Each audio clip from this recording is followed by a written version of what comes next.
Bonjour à tous, aujourd'hui je vais vous parler du caractère chinois Fu qui signifie bonheur. Ce caractère écrit en calligraphie sur du papier rouge se colle sur la porte de la maison à la veille de chaque nouvel an chinois.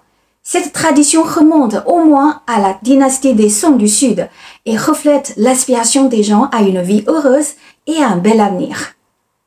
En février 2018, Theresa May, qui était alors première ministre du Royaume-Uni, s'est rendue à une visite en Chine en compagnie de son mari. Durant la visite du jardin Yuyuan à Shanghai, tous deux ont pris en main un caractère fou et le montré en public à l'envers. Le quotidien anglais London Evening Standard a par la suite publié un article disant que le couple s'était malheureusement trompé en tenant le caractère chinois à l'envers et que cela avait provoqué un regard confus chez la jeune fille à côté d'eux. En réalité, ce n'est pas ce couple qui s'est trompé, mais le journal anglais.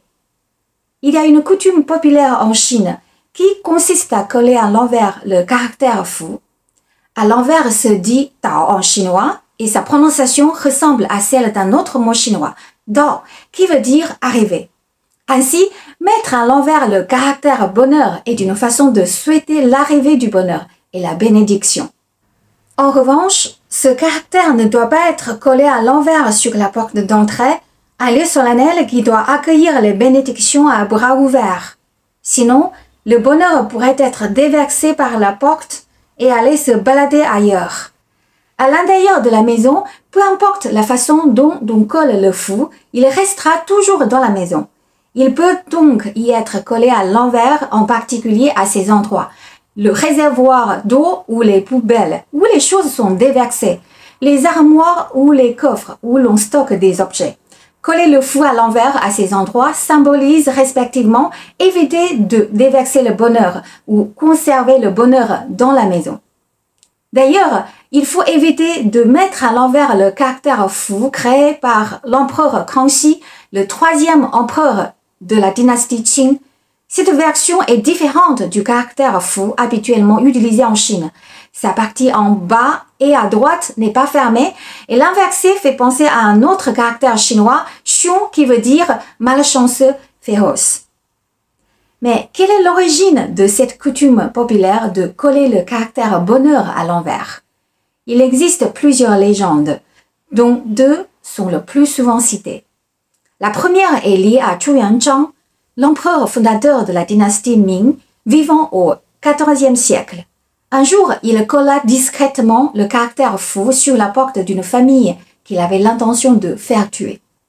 La femme de Zhu, l'impératrice Ma, réputée pour sa bonté et sa sagesse, la prit et voulut empêcher cela. Elle demanda donc à tous les habitants de la ville de coller le fou sur leur porte. Mais un foyer qui ne savait pas lire le colla à l'envers, ce qui provoqua la colère de Zhu, qui voulut ôter la vie à toute la famille. L'impératrice Ma lui dit que cette famille l'avait fait exprès en voulant dire que le bonheur arrivait en même temps que l'empereur. Ce dernier changea donc d'avis. Depuis lors, les gens se mirent à coller le fou à l'envers, en signe de bon augure et en mémoire de l'impératrice Ma. Une autre histoire est liée au prince Gong Yixing, le sixième fils de l'empereur Daoguang de la dynastie Qing. Un jour, lors d'un nouvel an chinois, un serviteur analphabète colla le fou à l'envers sur la porte du palais du prince. Ce dernier, rendu furieux par cette erreur, voulut le fouetter. Le majordome se hâta de lui dire que si on mettait le signe du bonheur à l'envers, celui-ci arrivait vraiment et que c'était de bon augure. La flatterie fit son effet et le prince épargna le serviteur.